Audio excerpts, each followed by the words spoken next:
you sold for 500 million. Like most people just can't even imagine that. But you started out as a roofer. You're just a normal dude. I'm going to tell you, Lance, I had no interest in selling to private equity. You did sell and you sold twice. You're the fucking American dream. Yeah. People got to hear your story. I'm sitting here with my good friend, Josh Sparks.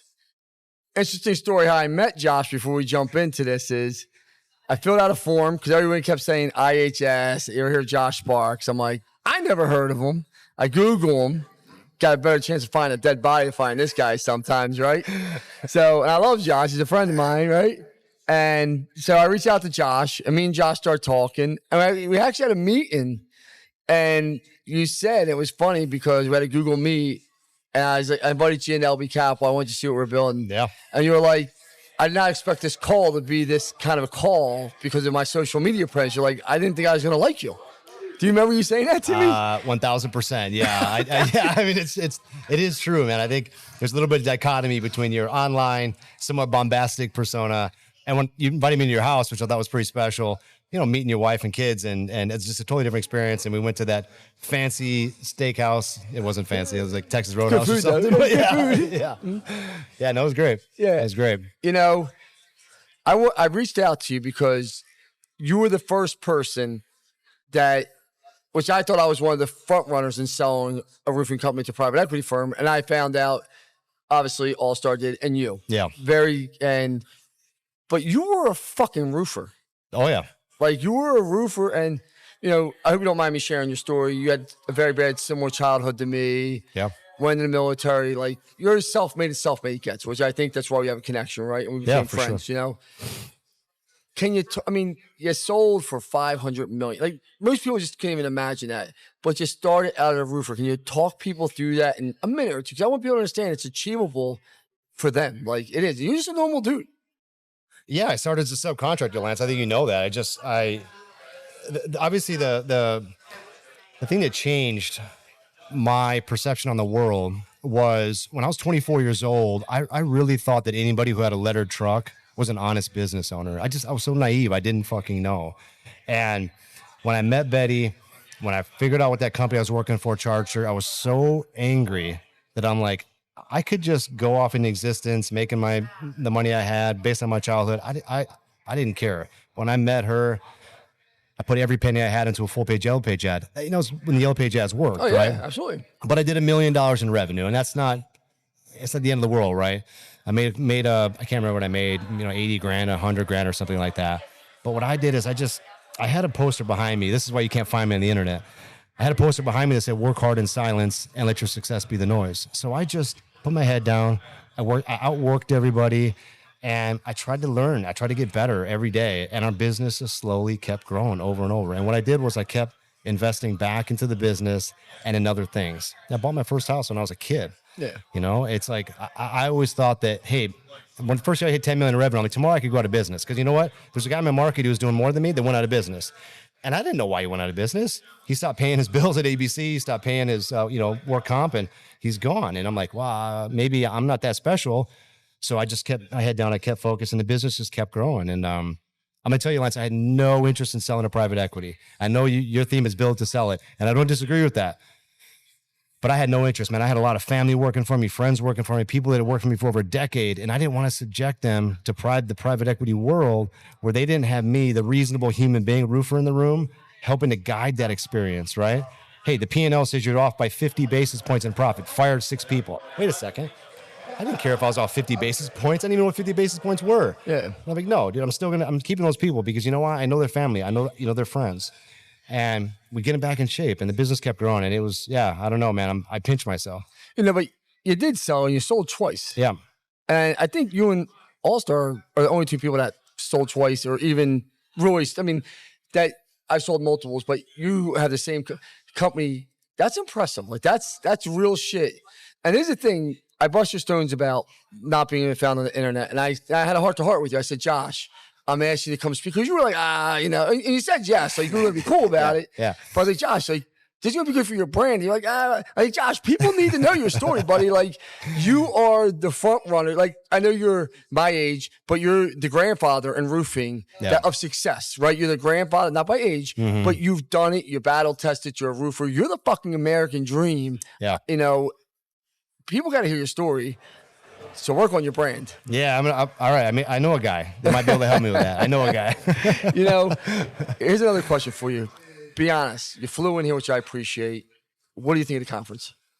So I've never been to this conference before, in all candor, but I walked in not expecting a lot, Lance. I mean, it was you, right? But I've heard things about the conference that maybe weren't the best, and I think it's fucking exceptional. I think what you've done is awesome. Coming up the stairs, I like all the logos. I mean, you're a presence, man. I think the sponsors are great. I think the people talking are helpful. I think they're actually going to help these young entrepreneurs build and grow their businesses. And so, no, I think you did a great job for your first year. I mean, it's really your first year, right? It's my first year. Yeah. I think my first conference. Yeah, I think you did an exceptional job, man. Hey, everyone. Thank you for joining us today. I want to give a quick shout out to our sponsors, Service Titan and Rilla, our technology of choice to helping us scale and grow our business and making sure all of our viewers have the technology to scale their business so when they want to sell it, they're able to. Yep. Here's a question for you. I know you don't consider yourself a private equity firm, but you are, right? You buy companies, you partner with them, you give them money, right? So when money's exchanged, I love you because you're a roofer. Most private equity firms aren't roofers, right? They're just not, right? Yeah. Can you talk to us?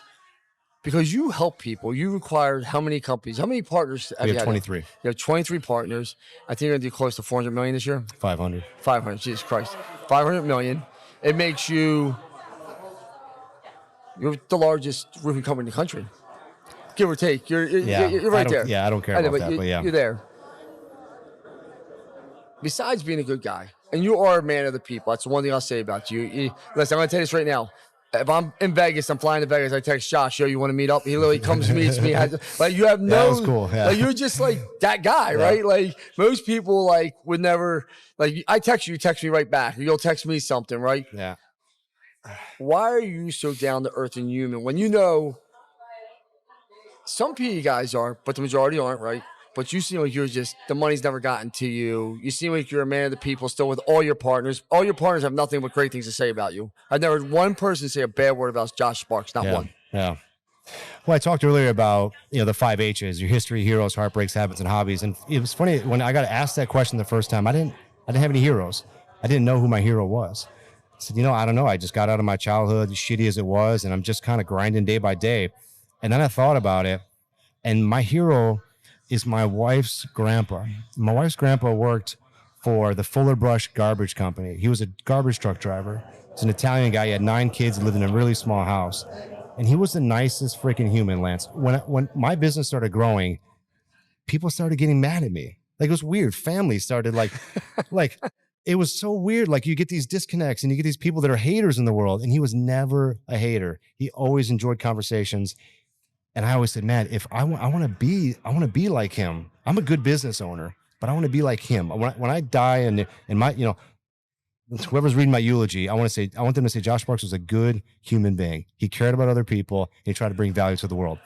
I'm a big fan of Stoic philosophy. I started reading it probably 10 years ago. I've got a tattoo on my arm, the 4 pillars: wisdom, courage, justice, and temperance. I try to follow those every day, Lance. And so, listen, people who let money and ego get to their head, those are the people that fall fastest.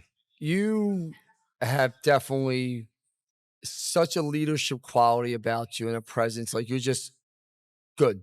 Like I really believe with all my heart. I've always said that to you. Like, you're just good, right? I appreciate that.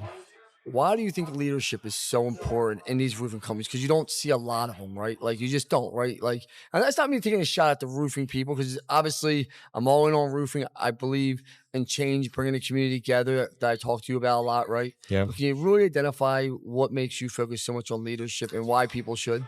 Well, nobody when they're 10 years old say, I want to be a roofer, right? Nobody aspires to be a roofing contractor. Everybody falls into the business. And oftentimes you fall into it because you're on hard times, you had a bad childhood, you're not going to college, and so you fall into the business. And so I would push back a little. And my pushback is, I think a lot of these entrepreneurs, even the non-educated ones, they're pretty dynamic in their ability to run a company. Like, it's funny, I talked to some super smart Harvard guys, and they'll come out of school, they'll be making $400,000 a year. Roofers are making that when they're in their 20s, and it's so I think these entrepreneurs are pretty good at a lot of things. They understand how to deal with customer complaints and a little bit about marketing, a little bit about ops, a little bit about sales, not great at anything. And so what's happening now is these roofing companies never got to the scale where they're going now. Never 10, 20, 30, 50, 100 million. It takes a different level of talent and leadership and continuous improvement to be able to run a company of that size. And you just don't have a lot of young entrepreneurs that can do it on their own. A lot of roofers that can do it on their own. But so yeah, leadership is fundamental. It's a fundamental thing in order to have people accomplish goals around you. If you're not a good leader, you're not going to win. Can I ask you one more question? I know you got to go, but can I ask you one more? Yeah. You said something there. As you grow, there's different leadership that you need. Yep. When I first met you, I said there's levels to this. And Yeah. I know what I want to go to, right? Like my sweet spot, 25, 30, 40 million. 4 to 6, 7 million in EBITDA. Like, I have no problem saying it to anyone, right? Yeah. That's not the PE model. That's not your, you want to just keep growing, right? Explain to people why there is levels. You work like a dog. You have to, because it's your life, right? And you're just running a huge business. People don't understand how big 20 some locations are. It all rolls up to you. You're in charge of it all. Can you explain why there's levels to it? Can you just really explain like how there's the $5 million, the $1 million level, the $5 million? Like, because I don't think a lot of people understand that. Well, the bigger the company, the bigger the team happens to be, and the more sophisticated and talented people that are now your direct reports. And you have to manage those type of people differently. So when I was on a roof managing roofing laborers, and I was the guy, I'd be like, get the fuck off my roof if they weren't doing the right job. If you tell a person, an executive leader, to get the fuck out of my office, like, you're not going to have any executive leaders, Correct. Right? And so, in the very beginning, you can lead by command and control, like I talked about. You can have all the ideas, you can drive all the initiatives, adopt all the technologies, and do it all yourself, and just have minions doing that for you.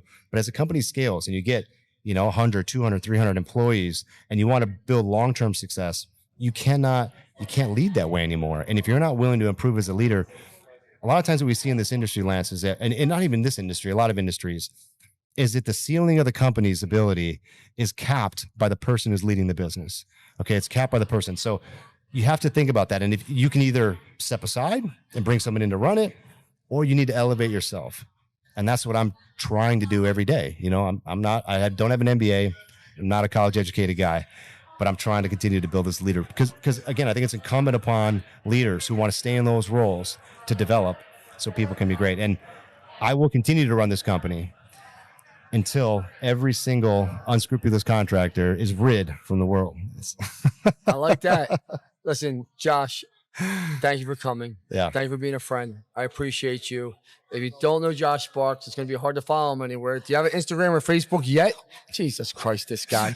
Come on, Josh. But literally, one of the best men you'll meet. LinkedIn. You can find me on LinkedIn. Find him on LinkedIn. He honestly is a great guy, great organization.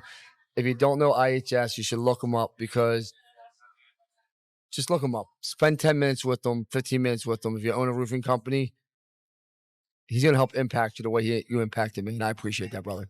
Thank you, my friend. Thank you, man. All right.